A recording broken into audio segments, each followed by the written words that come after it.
Bonjour à tous et merci de nous rejoindre pour la rubrique Association sur BPM. Sachez que cette émission sera diffusée également sur Mante TV. Alors parce que la santé est le sujet majeur de nos sociétés, il est primordial aujourd'hui de s'en soucier. Et une association de Mantes-la-Jolie est là pour vous accompagner dans cette voie, c'est IPT, Information Prévention Toxicomanie. Et Gwenaëlle Guillou est là pour nous en parler. Gwenaëlle Guillou, bonjour. Bonjour. Vous êtes la directrice de l'association. Oui. Comment est née cette association et quel est votre rôle aujourd'hui ? Alors l'association IPT est une association qui a été créée en 1988 par le docteur Marc Schwab, qui était médecin à Mantes-la-Jolie. Étant en cabinet libéral, il a eu dans son cabinet des gens qui effectivement étaient touchés par les addictions et il a souhaité du coup mettre en place une association qui lui permettrait d'agir en amont et en prévention. Donc en 88, il a créé cette association avec des bénévoles. Cette association ensuite s'est professionnalisée et aujourd'hui nous sommes 10 salariés. D'accord. Et aujourd'hui, vous agissez au quotidien sur les conduites à risque. Oui, c'est cela. Donc, on a plusieurs interventions sur ces conduites à risque. Donc, on intervient dans la formation des professionnels et auprès des jeunes. Comment se passent ces interventions ? Ce sont des ateliers, des programmes ? Oui, donc nous avons des programmes de promotion de la santé pour les jeunes, puisqu'en fait on intervient vraiment en amont, donc on peut intervenir auprès des jeunes à partir de 6 ans ou 7 ans.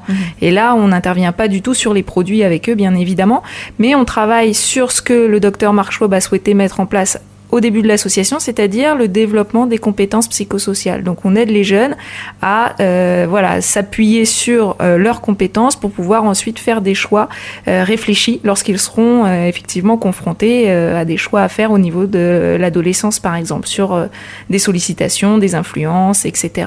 Donc on a ces programmes qui peuvent démarrer très tôt. Ok, très tôt, c'est-à-dire vous commencez à quel âge ? Alors, les plus jeunes qu'on a aujourd'hui, ce sont des élèves de CP. Après, on a beaucoup de CM1, CM2. Et ensuite, par contre, notre gros, effectivement, pôle d'intervention, c'est au collège-lycée, où là, effectivement, les jeunes commencent à être en contact avec les produits, peuvent aussi avoir des influences plus ou moins...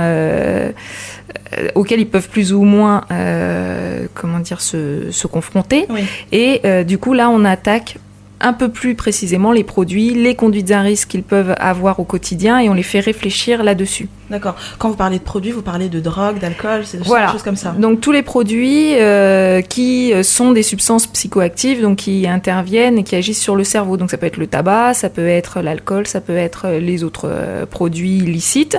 Et plus ça va et plus on nous demande aussi d'intervenir sur ce qu'on appelle les addictions sans produits, donc par rapport notamment aux jeux Internet, vidéo, etc. Ok, très bien. Mais revenons-en aux produits. Vous dites que vous commencez quand même assez tôt au CP.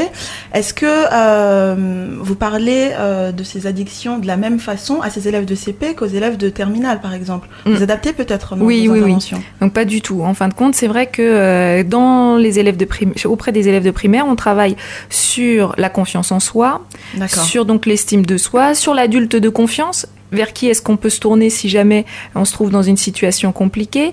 Quels sont mes besoins, mes envies ? Quelle est la différence ? Comment j'identifie une influence ? Comment j'y résiste ou pas ? Voilà, on travaille surtout là-dessus pour qu'ils puissent être armés ensuite à l'adolescence pour pouvoir résister aux pressions, etc. Et plus ça va, et plus effectivement les exemples que l'on prend et la façon dont on travaille avec les jeunes devient concrète sur vraiment des prises de risque. Bien sûr, ok. Bon, c'est super, mais je pense, vous nous dites vous-même, qu'il est important quand on agit comme ça sur des conduites à risque, d'inclure l'entourage dans son action.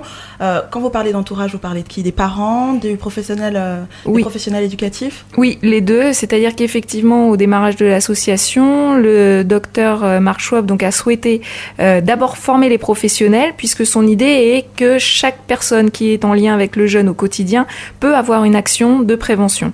Donc, les professionnels, donc les professeurs, par exemple, des écoles, les enseignants, les CPE, etc., les infirmières scolaires sont très souvent impliqués dans ces actions. Donc, ils sont formés pour animer ces programmes auprès des jeunes ou formés pour repérer les jeunes en difficulté, pouvoir les accompagner et les orienter vers des professionnels sur le territoire ensuite. Donc cette axe formation, c'est les 3/4 de notre travail et ensuite on met en place auprès des jeunes. On ne le fait pas sans avoir vu les professionnels avant. Pareil pour les parents, en fait. Pareil pour les parents. Voilà, les parents, on les informe au moins de ce qui se passe dans les établissements. Si ça se passe dans les établissements, donc on peut faire des conférences débats sur ces questions-là de l'adolescence, des conduites à risque. Et puis, nous avons donc là développé donc sur notre pôle de soutien à la parentalité plusieurs axes de prévention primaire où là, on se détache un petit peu des conduites à risque puisque ça peut être des parents d'enfants de tous âges qui peuvent venir à l'association rencontrer une psychologue dans le cadre du point écoute parents. Donc, ce sont des consultations anonymes, gratuites, pour avoir un soutien à un moment donné où ils se posent des questions par rapport à la relation avec leur enfant. Et ils peuvent être reçus 1 fois, 2 fois, 3 fois en fonction des besoins et orientés au cas où, si jamais la situation se fait ressentir. Concrètement, un parent qui aurait des doutes sur les comportements de son enfant peut vous appeler pour demander un conseil ou diriger votre enfant vers votre association. Alors, son enfant vers votre association. Nous, on reçoit juste le parent, en fait. D'accord, ok. Donc, il vient avec tous ces questionnements, tout ce qui se passe avec son enfant en ce moment. Et le tri est fait avec la psychologue sur un nombre de séances pour voir la situation et éventuellement trouver des pistes pour résoudre les soucis. D'accord, super. Bon, ça fait déjà pas mal de choses, mais vous n'êtes pas arrêté là. Vous avez ouvert récemment un atelier Santé-Ville. En quoi cela consiste ? Pourquoi déjà vous avez élargi vos activités ? Et puis concrètement, qu'est-ce que vous faites dans ces ateliers ? Alors, pourquoi est-ce qu'on a élargi cette activité ? En fait, on s'est aperçu que vraiment la prévention d'une manière générale commençait à être soutenue au niveau des politiques de la ville notamment.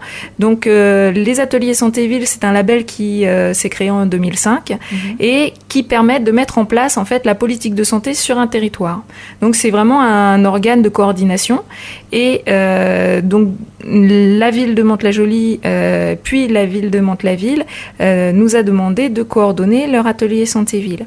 Donc aujourd'hui sur Mantes-la-Ville, nous animons différents ateliers, différents axes de travail, notamment la prévention de l'obésité infantile, les conduites à risque toujours, puisque c'est une question qui est récurrente sur les territoires, et tout ce qui est activité physique, notamment auprès des jeunes.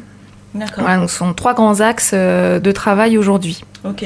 Justement, vous avez animé en janvier dernier une conférence débat sur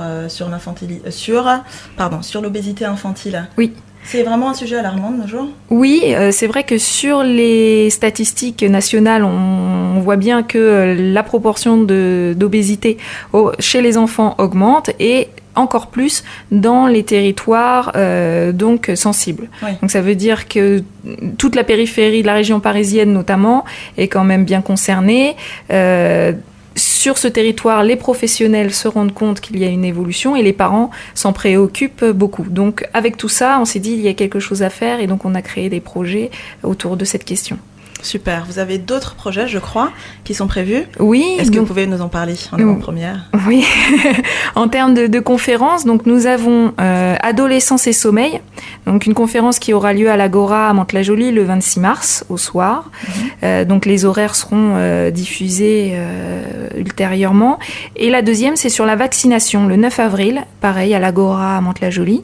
Donc ce sont des projets qui sont nés effectivement des besoins du territoire, qui sont remontés par les professionnels et qui nécessitent une diffusion assez large. Ok, on a hâte que tout ça se monte et on va vous voir, j'en suis sûre. Alors pour ceux qui ont besoin de vous contacter, les structures ou les parents, comment est-ce qu'ils peuvent faire ? Alors, nous avons un numéro de téléphone, donc 01 30 33 06 96. Donc ce numéro est à la fois pour les professionnels et les parents, c'est-à-dire que les professionnels qui souhaitent mettre en place des actions de prévention peuvent nous contacter. Nous avons donc des chefs de projet pour cela. Et les familles qui souhaiteraient prendre rendez-vous avec les psychologues peuvent prendre à ce même numéro. Donc la secrétaire a l'agenda de la psychologue et peut prendre les rendez-vous. De même, on a ainsi une adresse mail, donc c'est i-p-t@wanadoo.fr. Ok, super. Merci Gwenaëlle. Merci beaucoup. Alors j'ai l'impression que sans avoir oublié votre mission primordiale, vous avez réussi à investir un petit peu tous les champs liés à la santé. Donc bravo, je pense que pas mal de gens en ont besoin. Qu'est-ce que je voulais dire, pardon ? Merci d'avoir accepté notre invitation. Merci à vous de nous avoir invités. Vous retrouverez l'intégralité de cette interview sur Mante TV et je vous dis à bientôt. À bientôt, merci. Au revoir. Au revoir.